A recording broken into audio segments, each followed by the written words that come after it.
What's up guys, Sean here, and in today's video I'm going to be comparing 4 of the most popular small EDC knives in existence today. So we have the Hogue Deca. This is a Smoky Mountain Knife Works exclusive with carbon fiber handles and magnet cut blade steel. We have a Benchmade Bugout in the standard S30V blade steel, and I upgraded the plastic handle scales to the aluminum applied weapons technology scales. And then we have a Hogue Mini RSK or Hogue Mini Ritter, and this comes with a I don't know if they call it G Mascus, G Carta, but basically it's G10, a fancy G10, and a 20 CV blade. And then lastly, I have a Spyderco Delica, which comes in BG10 blade steel, and also has a plasticky fiber reinforced nylon kind of handle. But first, before we get into these, I'll show you what I'm carrying today, which is my Cutlery Shop exclusive Spyderco Paramilitary 2 Wharncliffe blade in CTS XHP blade steel with Flytanium titanium handles. I have green anodized titanium hardware and a green anodized titanium backspacer with a integrated lanyard tube from Rockscale Design. Very, very cool stuff. One of my favorite users. I absolutely love XHP blade steel, and I love Wharncliffe blades. Most of my EDC cutting is processing cardboard, deconstructing cardboard, that kind of stuff. So the Wharncliffe blade really works perfectly for those kind of cuts. It seems to kind of trap the material right in the center, even though it's just a straight edge. You know, I feel like I have really good control, and with this having a nice tall grind and nice big handle, plenty of leverage, thumb ramp, I feel like I have ultimate control when doing you know, any type of utility cutting. So this is a really, really cool setup. One thing that I was sad to hear is that they are actually not going to be producing CTS XHP any longer. So if you have the opportunity to buy any knives that you like in that blade steel, I would highly, highly suggest it, you know, especially if it's your favorite, or even if you haven't tried it before. I think it's a steel that everybody should experience, especially those of you who sharpen your own knives. It sharpens up excellent. It holds up excellent. You know, it's perfect user steel. Perfect steel for people who use their knives and sharpen their knives, and, you know, just like good all-around performance. So, yeah, enough with that one. But the reason that I was actually planning on doing this video for a while now and kind of been procrastinating, but the reason that I had to speed it up is because this bad boy right here, the Hogue Deca Scorpion Edition Smoky Mountain Knife Works exclusive, I actually am trading this to somebody online. So I wanted to, I don't think I did a formal review for this one, and I probably won't have the opportunity to, but figured I'd knock out 2 birds with 1 stone and do this comparison that I've been wanting to do, and it will also sort of serve as a review for this one. So those of you who are not familiar with Hogue knives, they are made right here in the USA. Excellent quality knives, very similar to what you would expect from Benchmade. I mean, they have the axis lock, but they changed a few things and they call it the able lock. But as far as their hardware, sizes, their lock mechanisms, their, sizes of their knives, their designs, all that stuff, very similar to what you would see from Benchmade, but with a little bit more pizzazz, a little bit more personality to it. And I think I can honestly say I believe they do have better quality control than Benchmade does. I haven't purchased any new Benchmades in a long time, so I'm not sure how they are doing these days, but I actually stopped buying Benchmades because of quality control. So I mean, that's another USA knife maker, and they make several knives that I really like, but I strongly disagree with their politics. Even though I'm not a very political person, it's like when it comes to things that I love, like knives, just keep your politics out of it. It's like you're representing USA made tools. Why? I'm not gonna go down that rabbit hole, but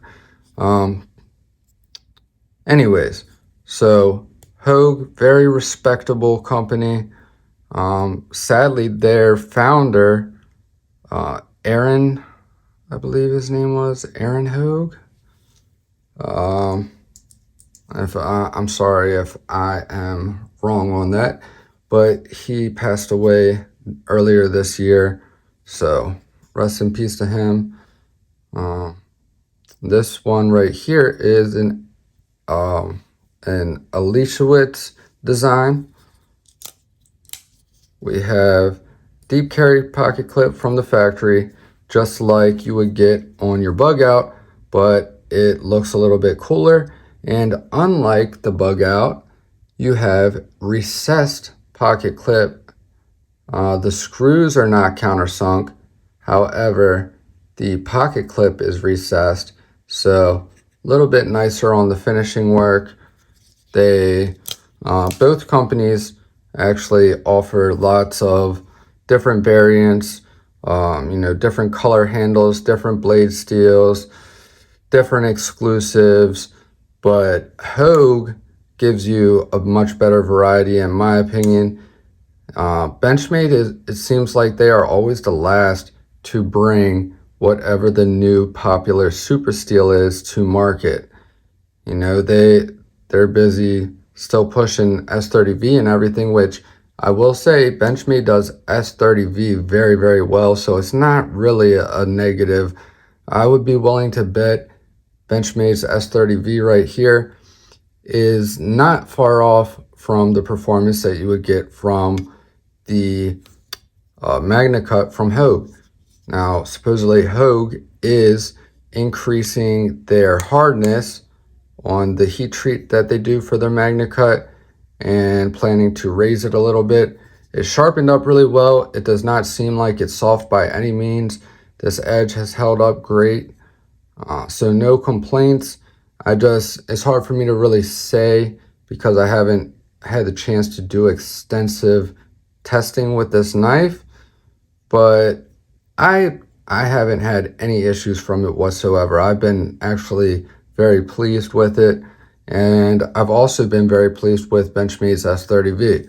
So, blade steels on both of these are excellent, but what you get for your money, that is where the major differences are. So Benchmade used to give you good quality for the money. When the Benchmade first came out, they were maybe like 120, 130. You would see them right around $100. Okay, 100 to 130. I don't think you would see them ever past 150. And now, just for their standard version with the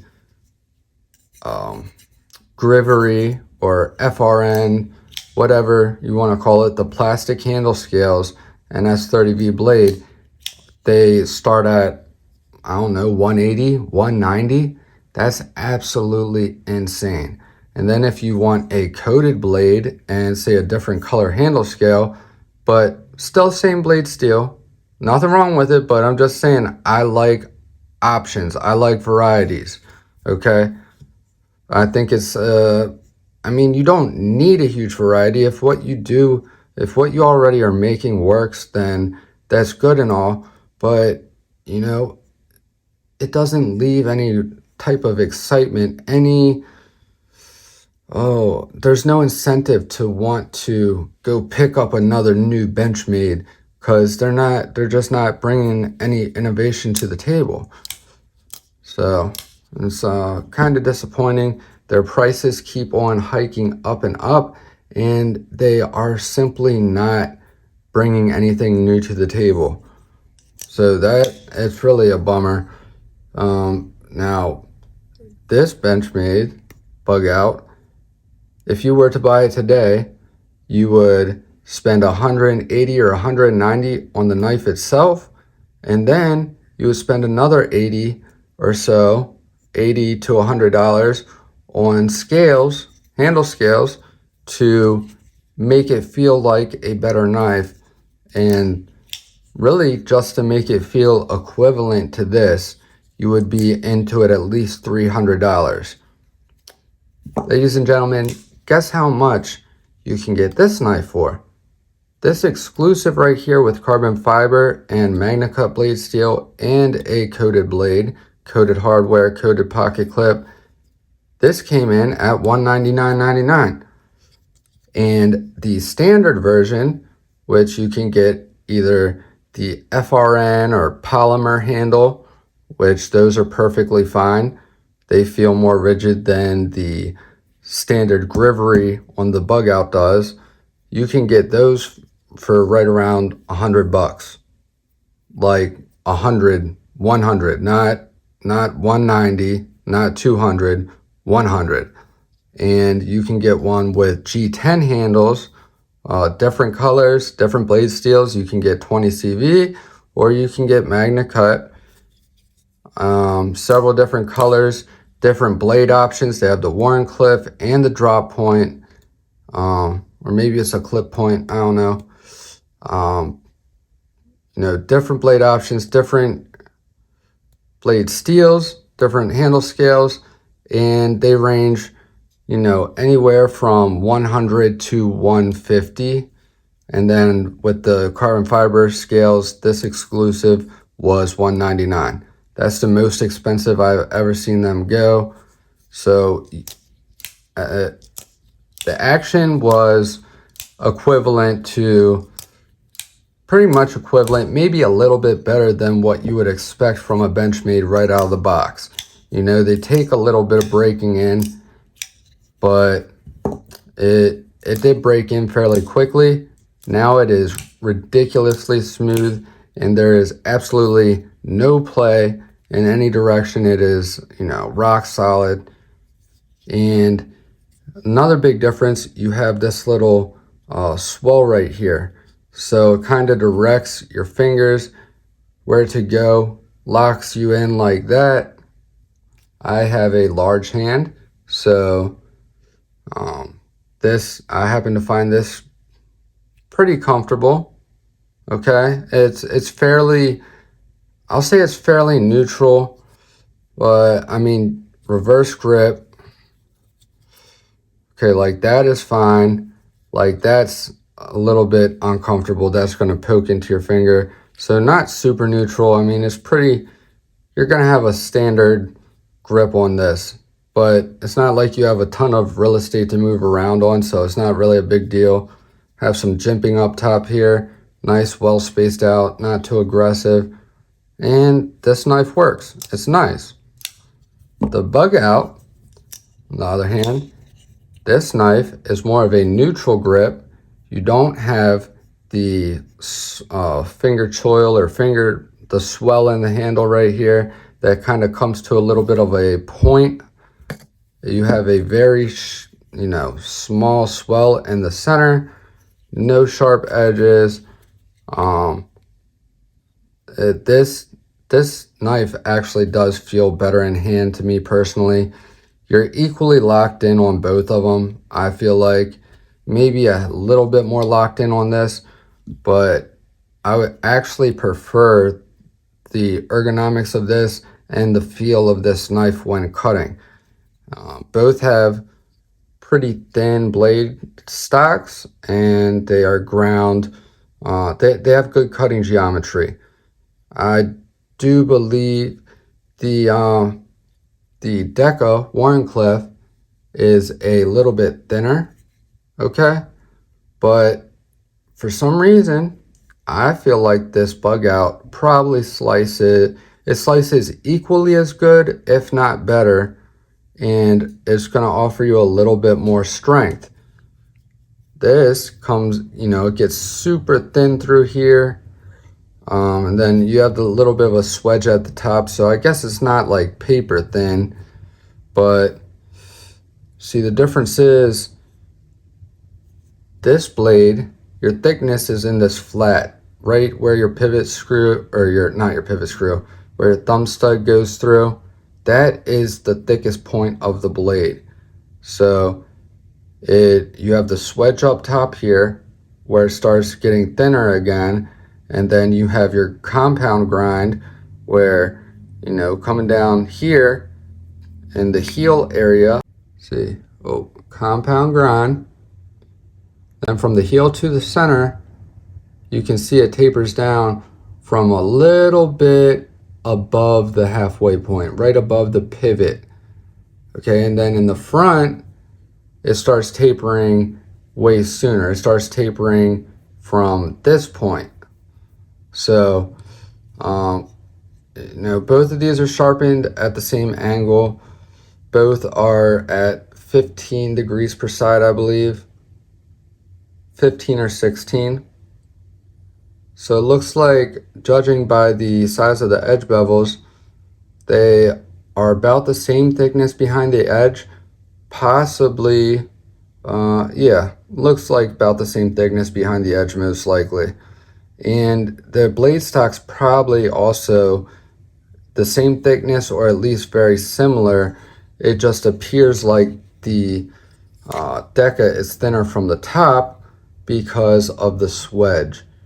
So with the Benchmade, the flat is just up here, basically above the thumb stud, from the thumb stud over, and then they just start grinding right below the thumb stud.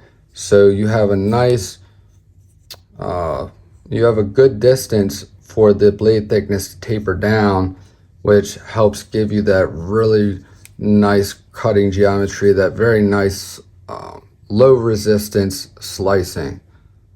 And then you do have a little bit of a swedge up here towards the tip. So both of them excellent cutters. Both of them carry absolutely amazing. And yeah, I mean, they're both great knives, but I won't tell you that I don't recommend the Bugout. It's obviously one of the most purchased, USA made knives, one of the most popular for a reason, because they work, okay?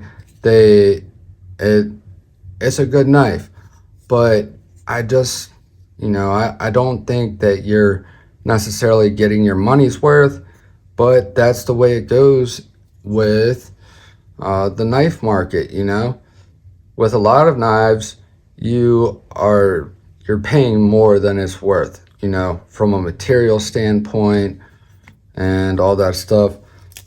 But, you're also paying for the design, the fit and finish, the tolerances, the quality, where it's made. And if all of those things add up, I have no problem whatsoever spending the extra dollars. But when you fall short in too many categories and are charging more money than the competition, that's when things get a little bit iffy. So that's why I've been so impressed with Hogue lately. They are really on a roll. And another thing I will say They do absolutely excellent factory edges, very, very sharp, just like Spyderco. The edge that came on this was not impressive. I don't know what happened with their sharpener that day, but this one came to me not impressively sharp at all. I had to put my own edge on here, and now it cuts amazingly. This one, however, the Mini Ritter, this thing came with a blazing sharp edge. The only thing I've done is strop it, and this thing still cuts amazingly. And this I would consider the most comfortable on the table, and well, one of them. It is a very, very comfortable knife, and it's also very tough. You have a little bit thicker of the blade grind, but I'll tell you what, when you're cutting with any of these knives, I can't tell a difference in which knife slices better or has better cutting geometry. They all cut extremely well, but this one happens to look, just my perception and judging based off of the blade geometry and everything, I would be willing to bet that this is the strongest blade out of these four, and it cuts just as well. They all carry very well. I would say the Delica would carry a little bit better if you changed out the clip, I feel like, but the Delica carries well too. But for the best carrying, it's going to be, you know, between these three. They are the smallest profile. You know, the Delica is just a hair bigger profile than all of them, you know? So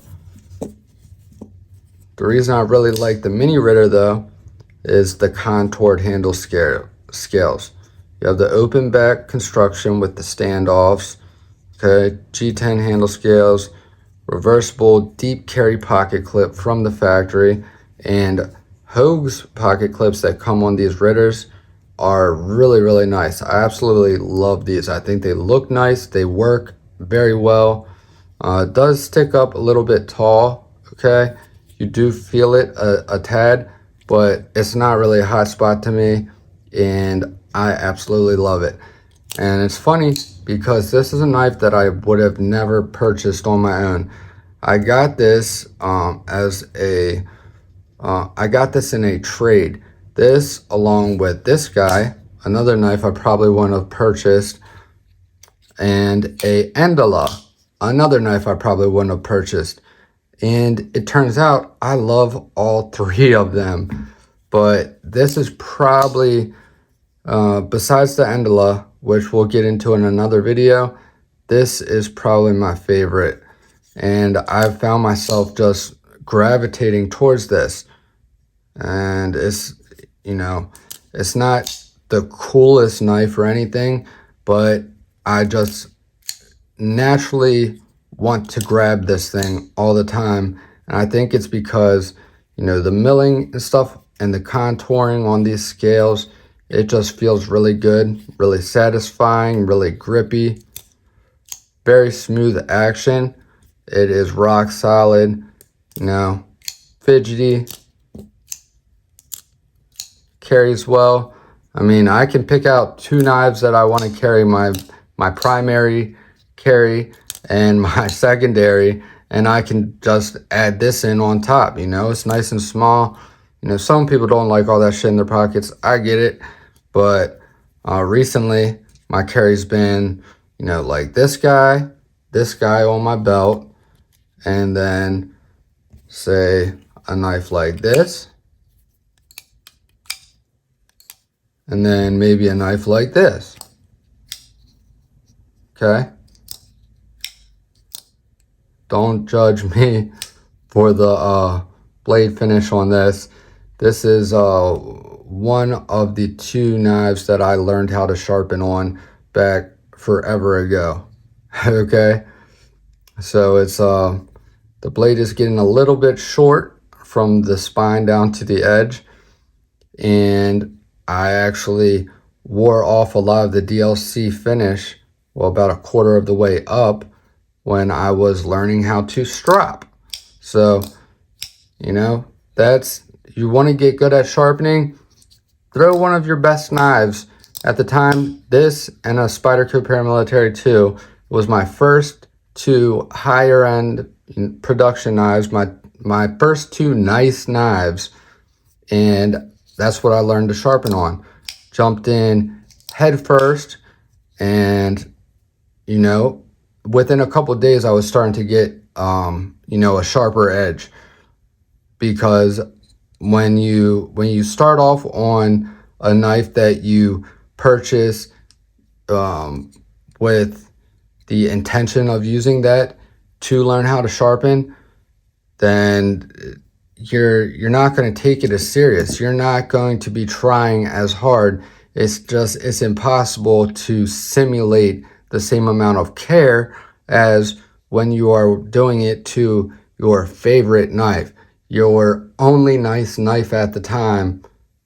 You know, that will give you some serious determination, serious persistence.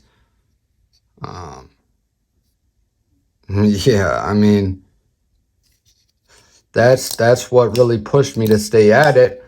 And after a couple of days of just, you know, going at it obsessively, hardcore, I started to get the hang of it a little bit, and I just kept on learning things, you know, learning more and more each time. From that point on, I started actually enjoying sharpening. You know, the second that you get your first edge that's actually sharper than it was before you started sharpening, that is a big motivation boost. You'll get the excitement and everything that kind of gets you hooked. And then it goes from, you know, being a nervous thing that you have anxiety and, you know, uncomfortable and scary, to something that you are actually enjoying. And you know, it actually, a lot of it becomes kind of meditative. So if you haven't tried sharpening your own knives yet, I always advocate for people to, you know, learn how to sharpen. It's an amazing skill. It's something that, you know, will help you be able to enjoy the hobby so much more. What's the point in having all these amazing knives that can do, you know, that are capable of all these, you know, insane performance and stuff, if you're not getting the most out of your knives? With a factory edge, you're not coming anywhere close to the optimal performance. Okay, you're not even touching it, not even in the same universe. So, you know, one or two sharpenings in with a nice healthy edge, man, that is some serious satisfaction. Okay, that is a whole nother rabbit hole to go down when it comes to this hobby. A whole nother area of satisfaction that is extremely addicting. You know, my first area of satisfaction was customizing, personalizing, buying the handle scales for every knife that I bought, buying the hardware, you know, going through that, getting the pocket clips. And I still do that. I still do that for a lot of my knives, but the you know, there's nothing that can improve a knife like a extremely sharp, well done edge. I mean, that is what your knife is intended for, cutting, okay? And when it cuts like $1,000,000, that you will never go back to messing around with a dull knife. I promise you that. So, there's that. Really, really nice knife. These are a little bit more expensive than the Decas. I think these are like 150, 160, you know, 160 to 180 maybe, something like that, or 150 to 180. It's essentially the same thing as a mini, what the hell is it called? Mini Griptilian. But I think this version is much better because for the same price, or very close to the same price as the mini Griptilian, you're getting G10, you're getting 20 CV, you're getting a decent heat treat. Not that there's anything wrong with Benchmades. I don't know. I haven't bought any of their knives recently. But, you know, nice pocket clip. The open back construction with the standoffs instead of the enclosed polymer, you know, FRN, GFN, whatever, Zytile, whatever the material is. It's plastic. Instead of that, you're getting all premium materials. And it just feels really, really good. And last one up, the Delica. This is one that I really was not expecting to love, but I mean, I should have known better. It's a Spyderco, and this thing fits my hand like a glove. You know, very comfortable. Only downside on this one, like I said, is the pocket clip. This, you know, where it flares up at the end right here, that is a little bit pokey, but besides that, it feels really excellent. I'm not a big backlock fan, but after getting these, this Delica and my Endala, I have fallen in love with these lightweight, where is it, Seiki City, Japan backlock models. You can flick them. All you gotta do is push in right there. You know, you can still do this one-handed. Push in, let it drop down, hits your finger right there.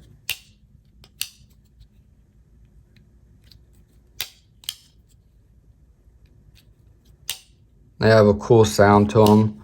Nice loud popping sound of that back lock engaging. Very, very strong lockup. Very nice texturing. Spyderco's bidirectional grip texturing is absolutely phenomenal. I love it.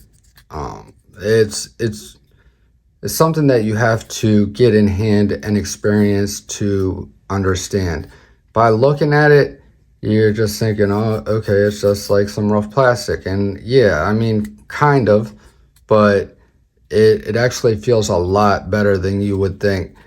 And man, I'll tell you what, these are addictive. I finally understand why the Endura and the Delica have been so popular for so long, and still, you know, one of the top sellers for Spyderco, and one of the, you know, top gateway knives into the knife collecting world, because Spyderco offers these in, you know, they come out with different dealer exclusives in different blade steels, like Crewwear ZDP 189, S30V, S90V. I don't think I've seen an S90V one. They offer all of them in K390, and that is in stock pretty much always now. It's a completely production. You know, it's not hard to get. You don't have to pay an arm and a leg for it. And the heat treat, the Rockwell of the Seiki City knives in K390 are higher than the HRC, the steel hardness. For those of you who don't know what HRC is, these come in harder than the Golden Colorado K390 blades do. Now, the Golden Colorado K390, absolutely phenomenal. I love it. Nothing bad to say about it. But, you know, if you want the optimal performance, I would go for the Seiki City, because all of these models have thinner blade geometry. Okay, so that means they are going to cut, they're going to cut with less resistance, and you're going to have increased edge retention because of that, having less resistance. Okay, less resistance is less friction. Less friction is less heat. Less heat and friction is less wear on your edge, which means it is going to keep that edge longer. So these are just a joy to carry, cut with, use, and they are very affordable.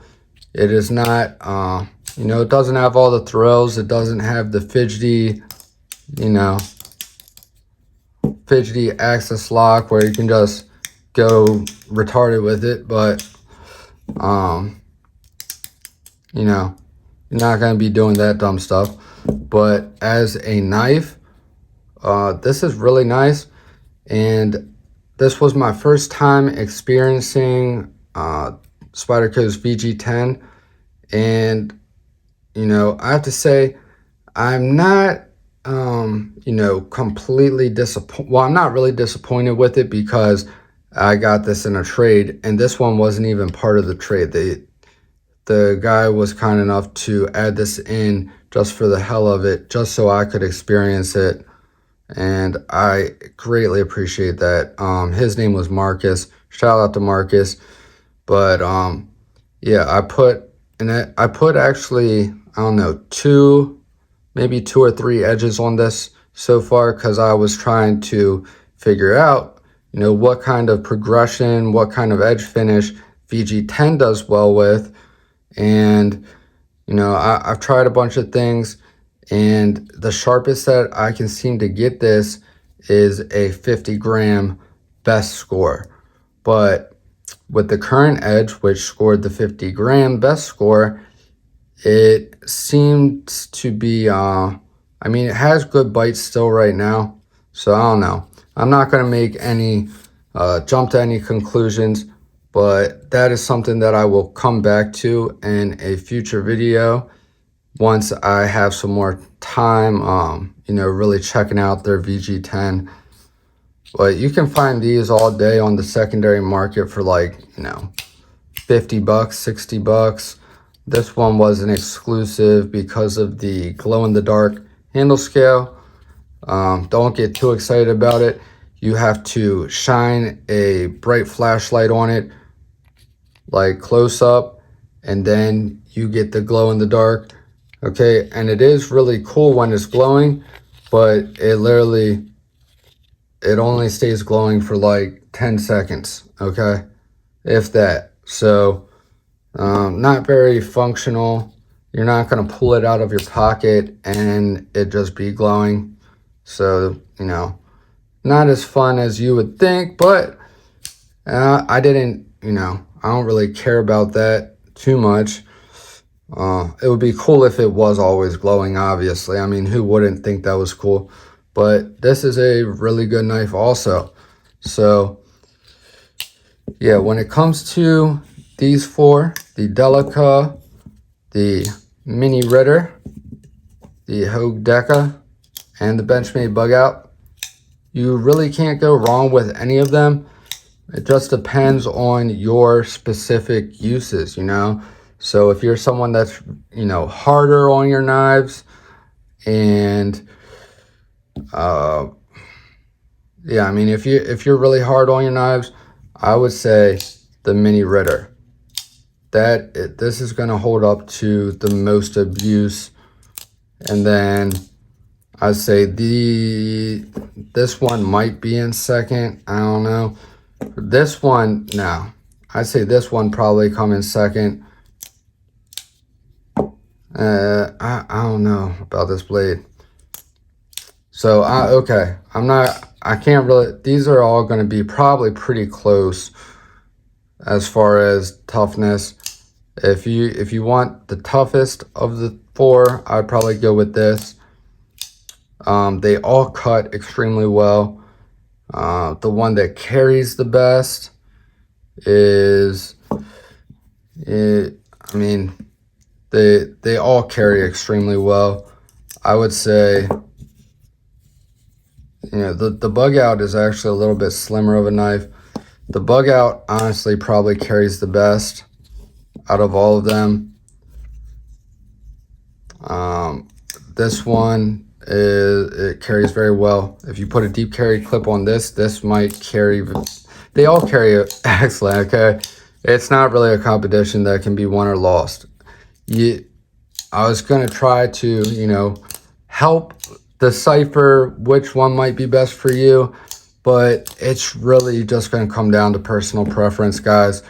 You really can't go wrong with any of them. They are all great knives. Just going to come down to your budget and your preferences, and you know, that's that. So anyways, hope you guys got something out of this. Hope you enjoyed it. Thank you all for watching. Let me know your thoughts in the comments down below. Let me know which one your favorite is, and I'll see you guys in the next one. I love you guys. Jesus loves you. Stay tuned, and I will see you guys in the next one. Peace.